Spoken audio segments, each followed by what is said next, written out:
اس میں نا سب سے پہلی بات تو یہ ہے کہ آج ہماری جو طبیعتیں اور ہمارے جو مزاج بن چکے ہیں، ان ہمارے مزاج اور طبیعتوں میں سے دین کے معاملے میں احتیاط کا جو عنصر ہے نا وہ بالکل ختم ہو چکا ہے۔ اب اس میں جو سب سے پہلی جو بات ہے نا، وہ چونکہ آپ نے بھیجی ہے تو مجھے پتہ تھا کہ وہ سوال کرنے کے لیے آپ نے بھیجی ہے، تو اس وجہ سے میں نے اس کو سن بھی لیا، دیکھ بھی لیا۔ تو اب اس میں شروع سے لے کے آخر تک جو میوزک چل رہا ہے، تو اب اس میں تو کوئی دو رائے ہے ہی نہیں کہ جی اس کو کوئی مسلک والا میوزک کو جائز کہتا ہے، کوئی مسلک والا اس کو ناجائز کہتا ہے، بلکہ سب کے سب اس کے ناجائز اور حرام ہونے پر متفق ہیں۔ تو پہلی بات تو اس میں یہ جو ہے نا، یہ میوزک چل رہا ہے، ٹھیک ہے، اور ہم اس کو سن رہے ہیں اور وہ ہمارے کان میں جا بھی رہا ہے۔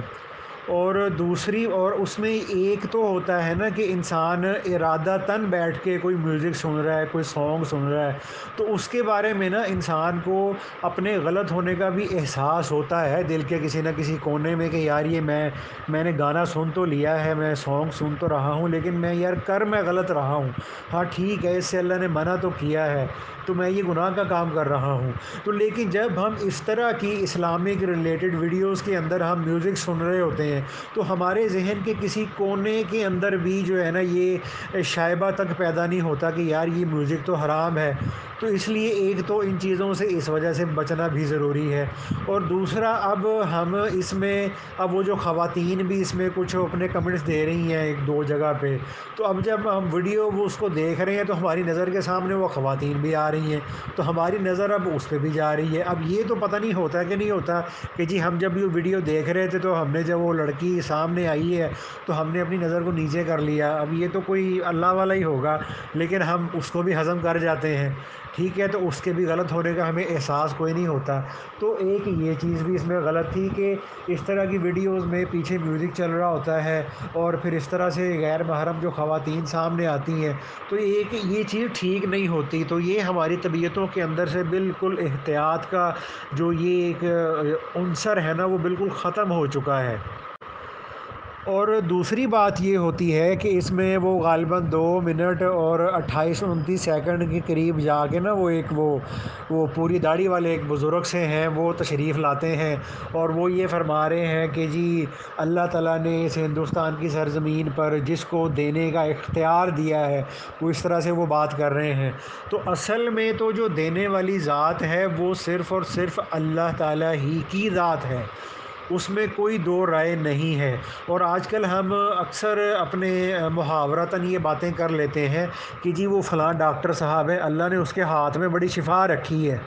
تو یہ کہنا جو جملہ ہے نا، یہ بھی ایک اعتبار سے شرک کی طرف چلا جاتا ہے، کہ یعنی ایک تو خدا کی ذات آسمان پر ہے، اور نعوذ باللہ دوسرا اس نے اس ڈاکٹر کے اندر اپنی خدائی کو ظاہر کیا ہوا ہے، اور اس ڈاکٹر کے ہاتھ میں بھی اللہ نے شفا رکھی ہوئی ہے۔ تو اس طرح سے نا یہ جو پھر یہ اس طرح سے جو تھوڑا غیر محتاط لوگ ہوتے ہیں، وہ جب اس طرح سے دربار پہ جاتے ہیں، اور آپ نے اس میں ویڈیو میں دیکھا ہوگا کہ ایک آدمی نے باقاعدہ اپنا وہ جو ماتھا ہے وہ سجدے کے انداز میں زمین پہ رکھا ہوا ہے، اور وہ اپنی آنکھوں کو وہ زمین پہ لگا رہا ہے، اور دوسرا اس میں ہمیں جو ویڈیو میں نظر آتا ہے کہ لوگ ہاتھ اٹھا کر دعا مانگ رہے ہیں۔ تو اب اس میں نا ہمیں دیکھنے میں جو سب سے جو کہتے ہیں نا کہ سڈن گلانس ہمارے ذہن میں جو بات آتی ہے نا، وہ یہی آتی ہے کہ یار یہ جتنے لوگ دربار پہ ہاتھ اٹھا کے یہ دعا مانگ رہے ہیں نا، یہ اللہ کی ذات کی بجائے یہ ان بزرگوں کو فاعل حقیقی اور مؤثر حقیقی سمجھ کے دعا مانگ رہے ہیں، ٹھیک ہے۔ تو اس وجہ سے جو ہمارے علماء ہیں نا، وہ یہ فرماتے ہیں کہ جب آدمی عام قبرستان میں جائے، یعنی جہاں پر ہمارے عزیز و اقارب وغیرہ کی قبریں ہوتی ہیں، تو وہاں جا کر بھی انسان جب ان کے لیے مغفرت کی بخشش کی دعا کرے، تو انسان کو یہ چاہیے کہ وہاں پر وہ ہاتھ اٹھا کر دعا نہ مانگے، ٹھیک ہے۔ تو اگرچہ ہاتھ اٹھا کے دعا مانگنا قبرستان میں جائز ہے، کہ دعا تو ہم اللہ سے مانگ رہے ہیں کہ یا اللہ یہ جو میت ہے یہ جو ہے یا اللہ اس کی مغفرت کر دیں، اس کی بخشش کر دیں، لیکن اس میں دیکھنے والوں کو اگر یہ غلط فہمی ہمارے بارے میں ہو سکتی ہے کہ دیکھو جی یہ کسی بزرگ کی قبر پہ کھڑا ہے یا کسی پیر صاحب کی قبر پہ کھڑا ہے اور اب ان سے یہ دعا مانگ رہا ہے، تو دیکھنے والوں کو کہیں ایسا نہ لگے کہ بھئی اس وقت میں یہ ان بزرگوں کو اصل واسطہ سمجھ کے اللہ سے دعا مانگ رہا ہے کہ جی ان کے کہنے سے ہی اللہ نے کرنا ہے اور میں ان سے دعا مانگ رہا ہوں۔ تو اس لیے علماء یہ فرماتے ہیں کہ اس طرح سے قبرستان میں جا کر بھی ہاتھ اٹھا کے دعا مانگنا جائز تو ہے، لیکن آج کل کے حالات میں اس طرح سے ہاتھ اٹھا کے دعا مانگنے کو انسان کو چاہیے کہ وہ اس سے پرہیز کرے کہ دیکھنے والوں کو کسی غلط فہمی کا کوئی شبہ نہ پڑ جائے۔ اور پھر دوسرا اس میں یہ ہے کہ اللہ کے نبی صلی اللہ علیہ وآلہ وسلم نے جو ہے نا وہ خواتین کو قبرستان میں جانے سے، قبروں پہ جانے سے منع فرمایا تھا۔ تو آپ یہ دیکھ لیں کہ اسی ویڈیو کے اندر وہ ایک انہوں نے گرین سے رنگ کی چادر پھیلائی ہوئی ہے اور اس کے اوپر غالباً گلاب کے پھولوں کی پتیاں ہیں اور ان کو خواتین نے پکڑا ہوا ہے۔ اب وہاں پر پردے کے حکم کی بھی خلاف ورزی ہو رہی اور خواتین کو جو قبرستان میں قبروں وغیرہ پہ جانے سے منع کیا گیا اس کی خلاف ورزی بھی ہو رہی اور غیر محرم کے ساتھ جو ہے وہ کھلم کھلا اختلاط کی بھی جو ہے نا وہاں پہ وہ خلاف ورزی ہو رہی۔ اور وہ جو قبر جو صاحب بزرگ صاحب مزار حضرت ہیں وہ ماشاءاللہ اتنے اللہ کے مقرب ترین آدمی تھے اور اللہ تعالیٰ کی شریعت پر اپنے وقت میں سب سے زیادہ عامل تھے، عمل کرنے والے تھے۔ تو جو لوگ اللہ تعالیٰ کی شریعت پر اتنی سختی سے عمل کرنے والے تھے، تو آج ہم انہی لوگوں کی قبروں پہ جا کے شریعت کے جو احکامات ہیں ان کو پامال کر رہے ہیں۔ وہاں پہ جا کے سجدے والی ہم نے ایک شکل بنائی ہوئی ہے اور وہاں جا کے ہم نے جو ہے ہاتھ اٹھا کے دعا مانگ رہے ہیں، اور اس وقت میں جو ہاتھ اٹھا کے دعا مانگنے والے لوگ ہوتے ہیں نا، تو اب اس میں ہم دلوں کے حال تو کسی کے دل کے حال پہ تو ہم فتویٰ نہیں لگا سکتے، لیکن بظاہر اس میں یہی ہوتا ہے کہ اس وقت میں کسی بزرگ کے مزار پہ جا کے دعا مانگتے ہوئے ہمارے ذہن میں یہی ہوتا ہے، دیکھنے والا یہی سمجھ رہا ہوتا ہے کہ جی میں تو بس نا یہ ان سے ہی مانگ رہا ہوں اور یہی مجھے اللہ سے لے کے دیں گے، اور اگر میں نے ان سے نہ مانگا تو مجھے اللہ سے کیسے ملے گا؟ ٹھیک ہے نا۔ تو اسی کی وجہ سے جو ہندوؤں کے اندر یہ جو بتوں کی پوجا ہے یہ شروع ہوئی تھی۔ تو یہ جو ہندو وغیرہ ہیں یہ بھی جو بت ہیں ان کو اصل میں خدا نہیں سمجھتے، اصل میں فاعل حقیقی یا مؤثر حقیقی ان بتوں کو نہیں سمجھتے، بلکہ ان ہندوؤں کا یہ کہنا ہوتا ہے کہ بھئی ہم اپنے ان بتوں کے آگے اپنی گزارش رکھتے ہیں، اپنی حاجت اور پریشانی رکھتے ہیں، پھر یہ جو ہمارے جو بت ہیں نا یہ پھر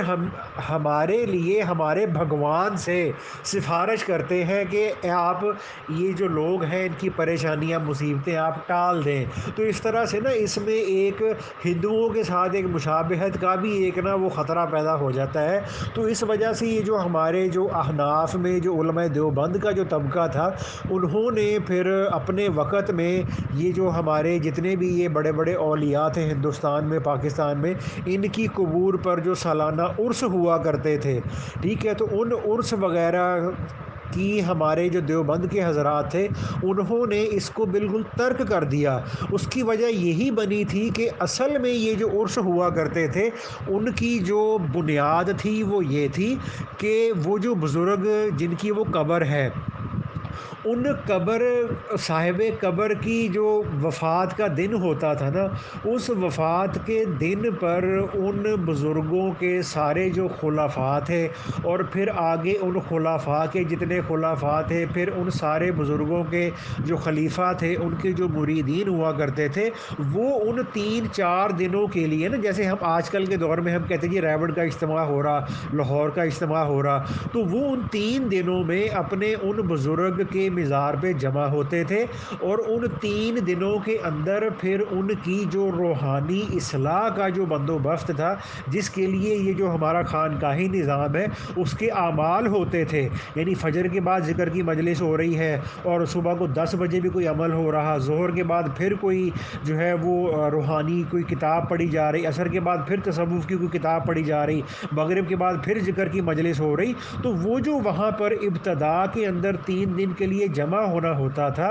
جس کو عرس کا نام دیا جاتا تھا، اس کی اصل جو وجہ تھی وہ یہ ہوا کرتی تھی کہ وہ سارے خلفاء ان بزرگوں کے وہاں جمع ہوتے، مریدین جمع ہوتے، اور وہاں سے پھر وہ اپنے اندر ایک نیا ایمان اور روحانیت کا ایک جذبہ لے کر پھر وہ اپنے اپنے گھروں کو واپس ہو جاتے تھے۔ لیکن وہ جسے کہتے ہیں نا، مرور زمانہ کے ساتھ وقت گزرتا رہا، وقت گزرنے کے ساتھ ساتھ اس چیز میں کمی آتی چلی گئی، اور جو ان بزرگوں کی قبروں اور مزاروں پہ جانے کا جو اصل اور حقیقی مقصد ہوا کرتا تھا کہ وہاں پہ ان کے سارے خلفاء جمع ہوتے، وہاں پہ 3 دن اصلاحی مجالس ہوتی اور خانقاہی اعمال ہوتے تھے، وہ آہستہ آہستہ پسے پشت چلتے ہوتے چلے گئے، اور اس کی جگہ پر نا پھر یہ ہوتا چلا گیا کہ لوگ جو اس وقت میں جو ان بزرگوں کی قبروں پہ جو مجاور بن کے بیٹھے ہوتے تھے، یا دوسرے لفظوں میں جانشین بن کے بیٹھے ہوتے تھے، تو انہوں نے جب یہ، چونکہ وہ خود بھی بیچارے اب اس درجے کے روحانیت کے وہ مقام پہ نہیں تھے، تو انہوں نے کیا کیا، انہوں نے پھر لوگوں کی توجہ کو اپنی طرف اٹریکٹ کرنے کے لیے انہوں نے سوچا کہ یار یہ جو اس طرح سے ہم یہ جو 3 دن میں ہم صرف دین کی باتیں کرتے ہیں اور اس میں ہم بس خانقاہی اعمال کرتے رہتے ہیں، تو یہ ایک خشک اور پھسپھسا سا کام ہے، تو اس میں تھوڑی سی نا وقت کے لحاظ سے نا تھوڑی سی چینجنگ لانی چاہیے۔ تو اب انہوں نے آہستہ آہستہ اس میں کیا کیا، اس میں انہوں نے کرنا شروع کر دیا جی، قوالی شروع کر دی۔ ٹھیک ہے، تو اب یہ جو قوالی والا کام تھا، اب اس کو دیکھ کر تھوڑا عوام الناس تھے جو اتنا علم اور عقائد کی سمجھ رکھنے والے نہیں تھے، وہ ذرا زیادہ متاثر ہو گئے، انہوں نے بھی آنا شروع کر دیا۔ اب 2 4 5 سال اور گزرے، تو انہوں نے سوچا کہ یار اب یہ تو ہم نے یہ قوالی والا کام مثال کے طور پہ شروع کیا تھا، تو اس کا بڑا فائدہ ہوا، تو لوگ بڑے زیادہ آنے شروع ہو گئے، اور پھر ہمیں سال کے بعد جو چندہ اکٹھا ہوتا تھا وہ بہت زیادہ اکٹھا ہونا شروع ہو گیا، اور لوگوں کی آمد و رفت بہت زیادہ ہو گئی، تو اب ہم نہ کوئی نئی چیز اس میں ایڈ کرتے ہیں۔ تو پھر انہوں نے کیا کیا، اس میں انہوں نے کہا کہ جی ہم یہ فلاں دن کے اندر نا اتنے بجے ہم مزار شریف کو غسل بھی دیا کریں گے۔ تو اب اس میں جناب وہ کے گلاب سے دھو رہے ہیں، اور اس میں پتہ نہیں کتنے کتنے عطر چھڑک کے اس میں جناب اس کو وہ مزار کو غسل دے رہے ہیں، تو ایک نئی چیز اس میں ایڈ ہو گئی۔ اور اچھا پھر 2 4 سال اور گزرے، اور پھر اس کے بعد انہوں نے وہاں پر یہ جو دھمال ٹائپ نہیں ہوتی جس میں ڈھول بج رہا ہے، اور جناب کچھ لوگ ہیں اور وہ اپنے آپ کو خود ساختہ وجد میں لا کر، جو وجد ہوتا ہے نا یہ اچانک ہوتا ہے، ارادتاً نہیں ہوتا، اب اس میں ڈھول بجنا شروع ہو گیا، اور 8 10 آدمی تھے، انہوں نے وہاں پہ دھمالیں ڈالنی شروع کر دی، اور جو عوام الناس دیکھنے والے تھے انہوں نے یہ سمجھنا جو شروع کر دیا کہ دیکھو جی ان حضرات پہ تو وجد طاری ہے، اور جناب یہ تو چیخیں مار رہے ہیں، اور یہ پھڑک پھڑک کے زمین پہ گر رہے ہیں، اور یہ اپنے کپڑے پھاڑ رہے ہیں، تو اس وقت تو ان کے اوپر اللہ تعالیٰ کی بڑی جلالی تجلیات کا نزول ہو رہا۔ تو اب دیکھنے والے جو عوام الناس تھے وہ اور ذرا اٹریکٹ ہو گئے، تو کرتے کرتے کرتے کرتے جو اصل اس بزرگ کے عرس کا جو مقصد تھا کہ وہاں پر ان کے خلفاء جمع ہوتے تھے، پھر وہاں پر ان کو جو ہے وہ خانقاہی تربیت دی جاتی تھی، ذکر کی مجالس ہوا کرتی تھی، تصوف کی کتابیں پڑھی جاتی تھی، وہ آہستہ آہستہ آہستہ آہستہ بیک گراؤنڈ میں جاتے جاتے وہ لوگوں کی نظروں سے بالکل اوجھل ہو گیا، اور پھر ان بزرگوں کے مزاروں پہ جانے کا مقصد ہماری نظروں میں صرف یہی رہ گیا کہ جی وہاں پہ جناب ڈھول بجے گا، وہاں پہ جناب لنگر تقسیم ہوگا، اور وہاں پہ جناب علی یہ ملے گا، اور وہاں پہ یہ رسم ہوگی، اور وہاں پہ یہ رسم ہوگی، اور پھر وہاں پہ فلاں میلہ لگے گا، اور پھر وہاں پر جناب وہ فلاں امیر آدمی ہے وہ فلاں دن فلاں وقت میں جناب وہ تو بریانی کی دیگیں چڑھاتا ہے۔ تو اس طرح کی جو غیر ضروری قسم کی جو چیزیں تھیں نا، انہوں نے ان بزرگوں کے جو عرس کا جو حقیقی اور صحیح مقصد ہوتا تھا نا اس کو بالکل غائب کر دیا۔ تو اس وجہ سے جو یہ احناف کے اندر جو ہمارے جو علماء دیوبند تھے نا، تو انہوں نے پھر یہ جو بزرگوں کے جو عرس وغیرہ ہوتے تھے نا، انہوں نے اپنے آپ کو نا اس عمل سے بالکل اپنے آپ کو نا انہوں نے الگ کر لیا کہ بھائی یہ اس طرح سے یہ نا اس میں کئی جو ہے وہ دین کے احکامات ٹوٹتے ہیں، اور شریعت کی جو کئی حدود ہیں وہ پامال ہوتی ہیں، تو اس وجہ سے انہوں نے اپنے آپ کو نا ان چیزوں سے پیچھے ہٹا لیا۔ تو اس وجہ سے آپ یہ دیکھیں گے کہ اللہ تعالیٰ کے فضل و کرم سے نا آج ہمارے جو علماء دیوبند کے اندر پچھلے 100 150 سال میں جتنے بھی بڑے بڑے صوفیاء، جتنے بڑے بڑے یہ سلسلوں کے جو بزرگ تھے تصوف کے، تو ان کے دنیا سے چلے جانے کے بعد بھی ان کی جو ہے نا وہ مزار پر اور قبروں پر اس طرح سے ڈھول ڈھمکے دھمالے اور بھنگڑے اور سجدے اور وہ اس طرح کی چیزیں نہیں ہوتی۔ تو اس وجہ سے نا ان چیزوں سے تھوڑا سا نا آج کل کے دور میں اوائڈ کرنا بہتر ہوتا ہے، کہ اصل میں ان چیزوں کی وجہ سے ہم لوگ نا ان کے اصل مقصد کو بھول کر ان چیزوں میں پڑ گئے ہیں کہ جن کا دین سے، اسلام سے اور روحانیت سے شاید دور کا بھی کوئی واسطہ نہیں ہوگا۔ تو ابھی میرے ذہن میں تو کچھ اس طرح کی بات آ رہی تھی، اللہ کرے اب یہ بات میرے سے صحیح ہو گئی ہو